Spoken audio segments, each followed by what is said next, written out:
Welcome to another week of golf. We are going to be talking about the Charles Schwab Challenge from a DFS perspective, and it's definitely an interesting tournament here. We're going to have some decisions to make in the high end, and a lot of seemingly spread out in the mid tier ownership. Sheets, any overall thoughts on the course or anything before we jump into it? This is an elevated event, by the way, for what it's worth.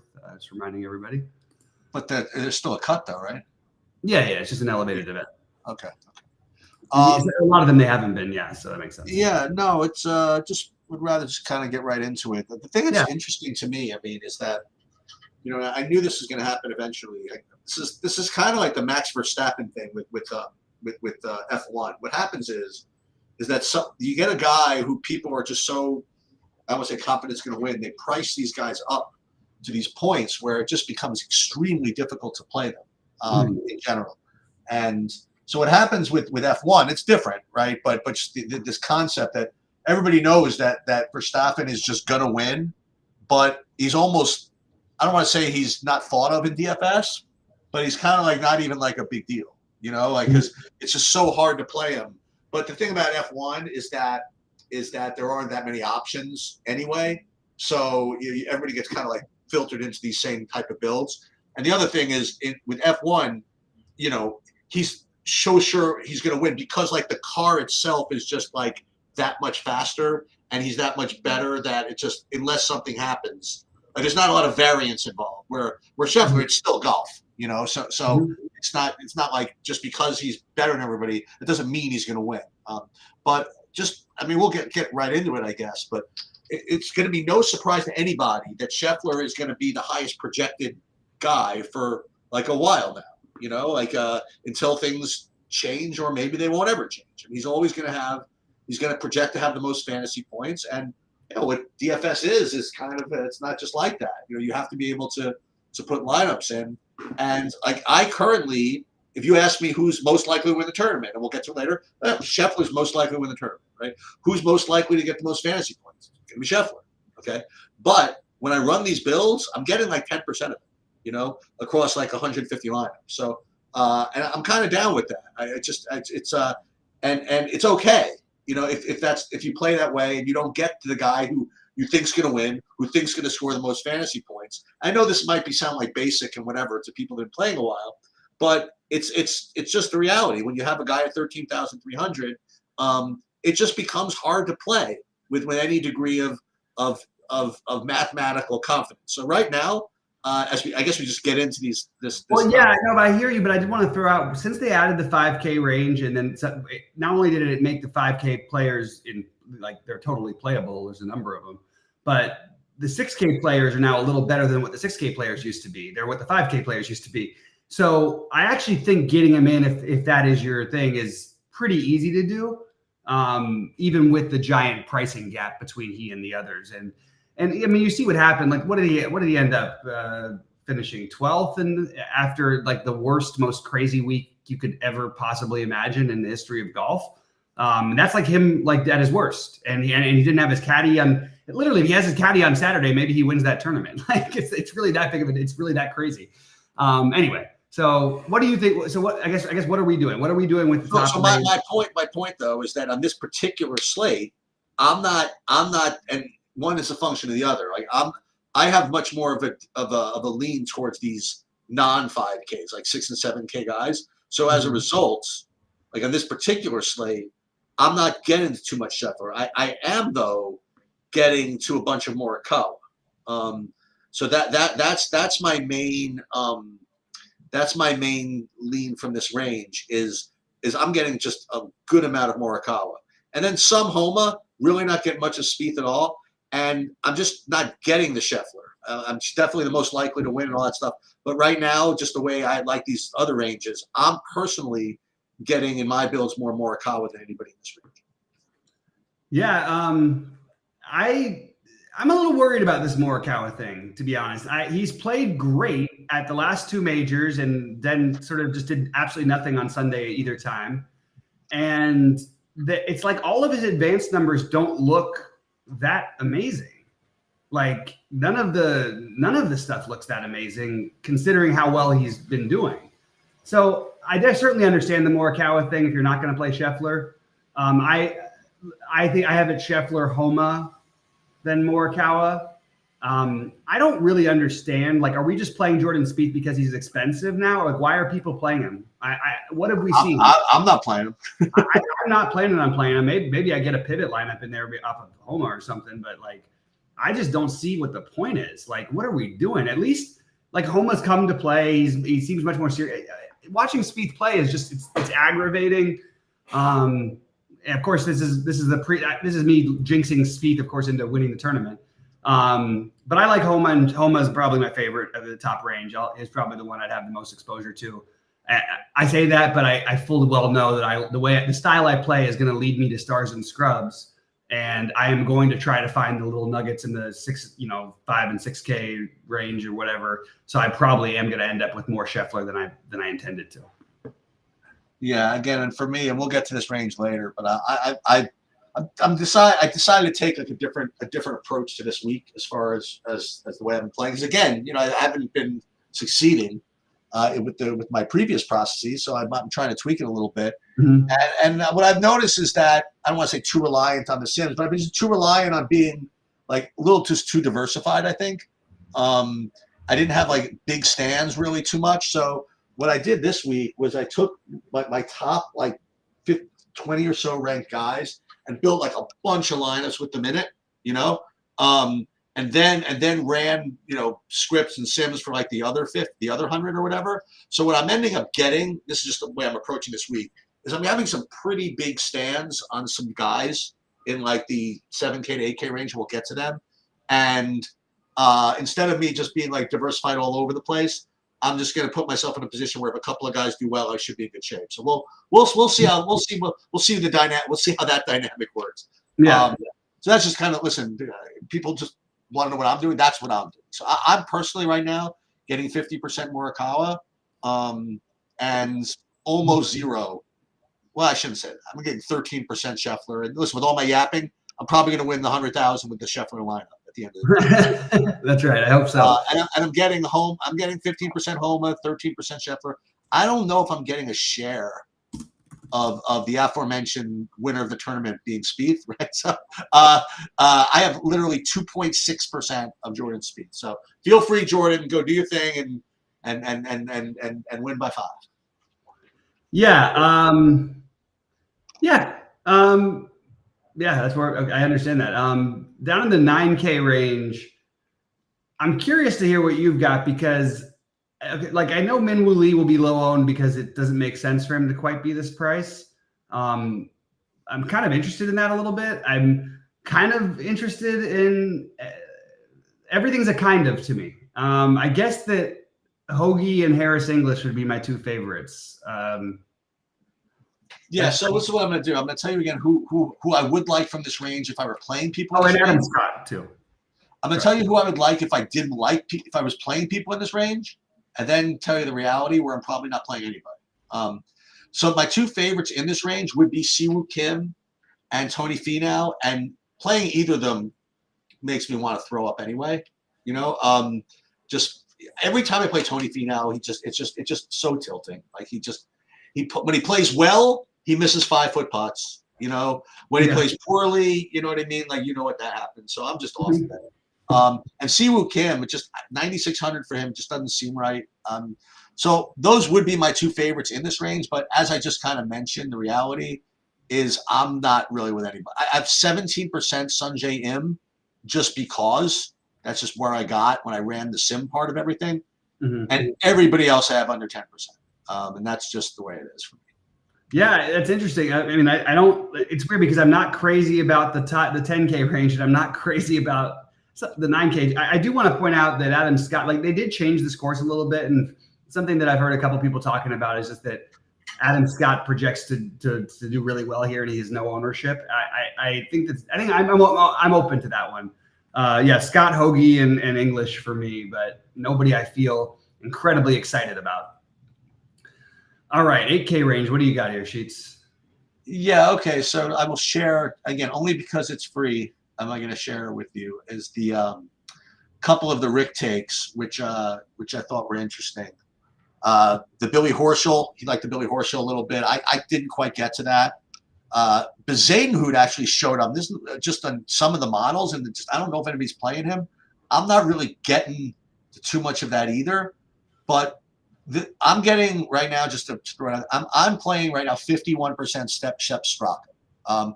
And that's not going to be particularly earth-shattering. I mean, he's going to be popular, but he's not going to be 51% popular. Okay, so that's what I'm doing, getting just hopelessly over on that.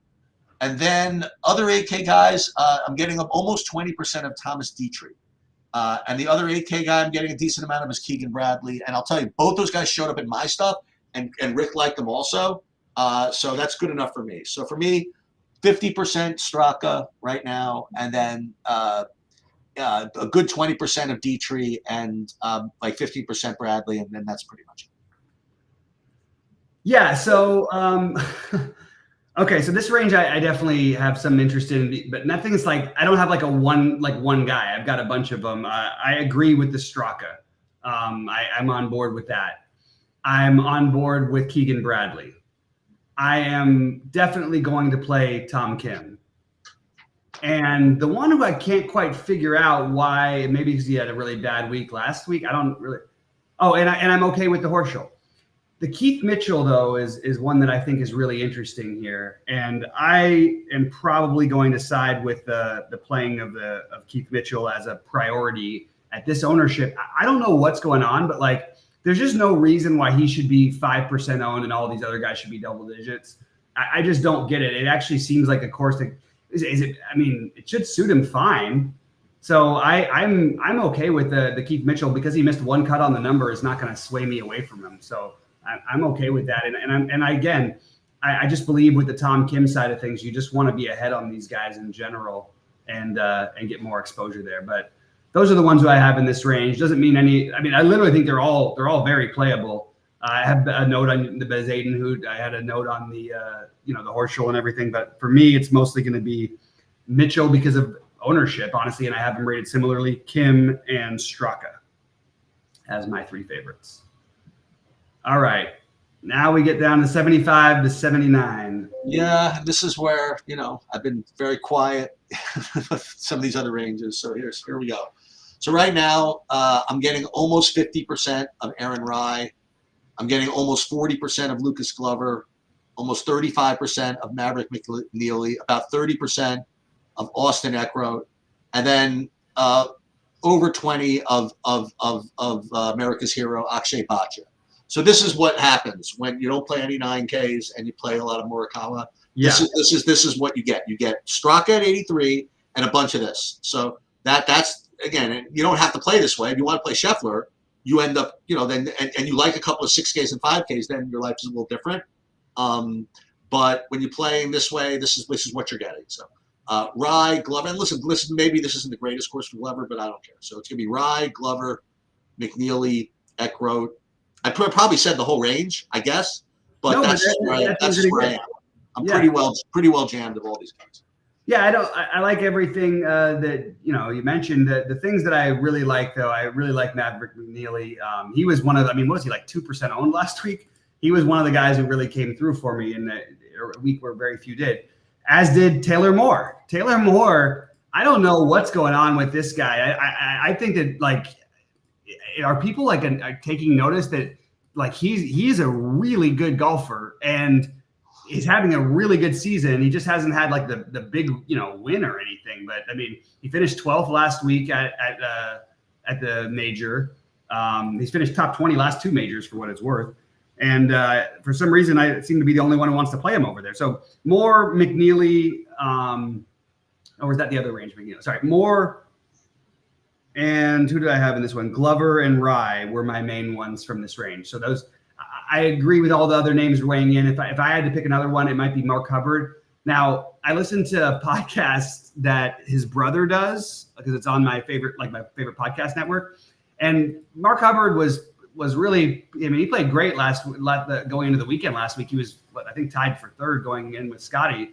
And then just sort of had kind of a blah weekend. But this course actually should suit him better. So that was another one that I considered. But One name we didn't mention, and there's a lot that we did, but was JT Poston. And I was just kind of curious because you tend to be a little bit higher on him than most people, and you didn't mention his name. So that's good enough for me to take the wait and see approach. And yeah, just not today. So. Yeah. All right. Well, here's where we get some funny stuff going on ownership wise, and I'd like to understand it myself, but maybe I know they've changed the course, but there's a couple guys in this price range that don't make a lot of sense to me. Why don't you say what you like, and then I don't know. I mean, I only have like 2 guys or 3 guys that I have any interest in at all here. One of them, and none of them are particularly high on. I had Doug Gim at 7,100. I have a decent amount of him actually. Adam Schenk, I don't know. I show him only 5-6% owned. I don't know what we're getting at. And then I have the Nikolai Højgaard. I'm getting like 15% of him at like no ownership. Are you telling me, is there like some chalky guy down here that I'm? No, they're not chalky, and I'm trying to fully understand why. Oh, okay. So basically, Grillo won this tournament last year in a playoff against Adam Schenk. Now, for them to have 0 ownership and be in the lower 7K range, I understand some changes to the course, but I just think that the ownership is too low, and I'm happy to gamble on guys who have played well, at least played here and played well here before. Partly why I liked Aaron Rides, partly why I liked Mark Hubbard. He finished tied 9th last year, Hubbard. So I like Højgaard. He's the other one for me. So those are the pretty much my thoughts on the range, but I'm talking about like going way overweight, both Grillo and Schenk, especially Grillo. And I think that Doug Gim would be the next guy for me. I don't really know. Again, he's feel like you could have made him 8,100 this week. It wouldn't really surprise me whatever his price was. But I think Doug Gim is completely reasonable here. But I prefer the Schenk and Grillo. All right, so we get under 7K, and now this is where I'm going to be sort of quiet, but not really. I'll tell you like who my favorites in the range are for people that get there, but I'm not getting there myself in my builds. But let me just see what I got here. My top guy is Grayson Sigg at 6,900, and then they all look the same to me. I mean, Adam Svensson, Novak, Sam Stevens, Chan Kim. All right, so those are the guys I'll mention. Yeah, so I actually really like Novak. Oh, there you go. I really like. Again, I understand you can't take everything off of just one tournament, but Harry Hall, finished 1 stroke behind Schenk and Grillo last time, and you tell me he's going to be less than 1% owned. I'm going to take a shot at 6,400. You know what I mean? That's a funny hat, though. It is a funny hat, but like I'm just saying, a guy who's played well on this course, there's a little extra confidence. 6,400 at less than 1%. He finished 3rd last year. I'll take that shot. So those are my 2 favorite: Novak, Harry Hall. Matthias Schmidt. I don't understand why he's priced as low. Matthias Schmidt and Bramlett. It's not really like the course I want to play Bramlett on, but like I do think that just the price wise, they're interesting. So I'm going to put Schmidt and Bramlett in there, as well as Dylan Wu. And it is Dylan who's in this range. We've got Brandon down at the other range. So Woos are going to make some appearances in my lineup this week. All right, my pen just ran out of ink, so that's pretty much all I have for that 6K. That means you're out of place. That's it. Oh wait, I'm sorry. Did I forget to say? I forgot my main guy, Carson Young. Sorry. More ink. That's it. You got more ink. I need more ink for it. All right. All right. So under 6K, I guess I'll just start because again, I'm probably not going to get there, but if you are going to get there, here are my 3 guys.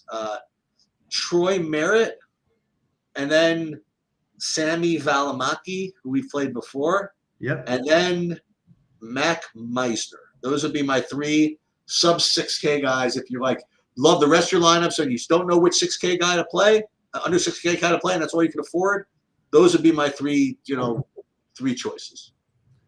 Yeah, I have the Meisner and Merritt written down. The other one that I'm a little bit interested in is Parker Cootie. And I'm a little bit interested in Joel Dahman. And I know he has not been right. We have to go Hall Dahman with the hat.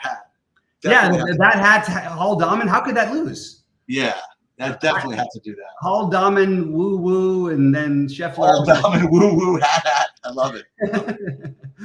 All right, and I don't have anybody else that quite makes it for me. There's a bunch of other guys that are like might end up in like a lineup or two, but nobody else is quite a priority. I do like gambling with these cheaper guys, but I think I've named enough to be comfortable with. So we can move on to the next phase, which is going to be. Is Minwoo Lee in this tournament or no? Minwoo Lee, yeah, he's 9,700. So if you did like him and you didn't want to play either Dahmen or Harry Hall, you could play men without hats. That's terrible, right? I couldn't help it. I just couldn't help it. Nothing else works in golf, so I may as well go for the dad joke approach. We'll see what happens. Yeah. I've got a feeling you're gonna do something this week. Here we go. So let's talk about what I mean. All right. Okay. So you get to go first. Listen, we have to be pure. So who's winning the tournament? So I'll go first. I'll go first. No, I'll go first, and I will say Scotty Scheffler. How about that? That's the right answer. So that's why I said Homa. Very nice. So who under 10K is getting top 5? Under 10K getting top 5. I'm trying to look through my exact list. I kind of want to go a little bit lower down here. This is where I feel really stuck on this tournament. Is I feel a lot of takes on different things, but I don't know if I want to. I don't like any of them in top 5. So I feel. So I guess. Sheets, can you go first? I'm struggling here, honestly. Yeah, I'm gonna cheat. I'm just gonna say who I have the most of from this range, and that's gonna be who I'm gonna pick top 5. So I'm not gonna go all the way down to Straka for top 5, right? So I'm gonna go with Sungjae Im top 5. Okay, you're going with Sungjae. I actually think I might just go ahead and. All right, I guess I'm doing it. I'm gonna say Straka. Yeah. All right. He was my third highest owned player. I really hope you're right. I do too, for your sake. And I mean, I just don't have a great feel of a lot of these other guys. All right. So under 9K to top 10. I'll tell you who I do like. I'm going to pick the guy that I'm playing, but I'm going to stress a guy if you don't pick him. How about that? So I am going to. So we might end up with 3. So I'm going to say Keegan Bradley. I love that Keegan Bradley pick, and I don't think I'm going to say the guy that you think I'm going to say, because I am going to take Tom Kim. That's who I thought you were going to say, and that's who I like. Okay. Oh, nice. Okay. Yeah. So I'm down with that one. I think it's time. All right. Me too. And playing pretty well. All right. Under 8K to top 20. So I got a whole ton. So yeah, I'll just go with the top rated guy. I'll go with Aaron Rai. All right, you're going with Rai. I am going. I love the Grillo and the Shank, and the Harry Hall stuff and everything, but I am gonna just go with the guy who never lets me down, and that's Taylor Moore. Okay, so you need one guy from both under 6K and one guy under 7 and one under 6 to make the cut. Okay, so I mean, there's a lot of logical guys that are much more than the one that I'm going to suggest. So, but look, I'm doing it for my lineups here, and I'm going to say, I'm going to say Andrew Novak. At the risk of this guy ended up being popular, because I think he could be, I'm gonna do it anyway. All right, yeah, I'll go with Adam Svensson at 6,400. I see him at 5% ownership. I just got this weird feeling he gets higher. I don't know what this. It seemed like he would be, but then I think because he's been on some long courses, he hasn't been as good. But this course actually should be okay enough for him. And a guy under 6K to make the cut. I'll give you one more because I gave 2 others. I'll say Ben Martin. Okay, Ben Martin, and I'm going to say Troy Merritt with a little nod to that. I do think that that at some point we're going to see Joel Dahman get his game together. How about over 9K to miss the cut? I think there are some options here. There's plenty of options. I'm going to go with he's too steady. I'm actually going to go with the guy you picked here. I'm going to go with Siwoo. I'm going to go with Minwoo. So there you go. Oh, and you know what I was considering though? I was thinking maybe I should why don't I just say Spieth all the time for this thing? Because that's like chalk, I think. Yeah, that's the chalk play. All right, guys. Well, it should be a fun week. Good luck to everybody. I'll post my exposure to the Discord, which for golf at least has been a steady season. Good. It's not been the case for everything else. So hopefully we can keep that going and turn it around and get it going in a big way this week. All right, sounds good. I will. I'm not around later, so good luck everybody else. Yep. Good luck, everybody. We'll see you.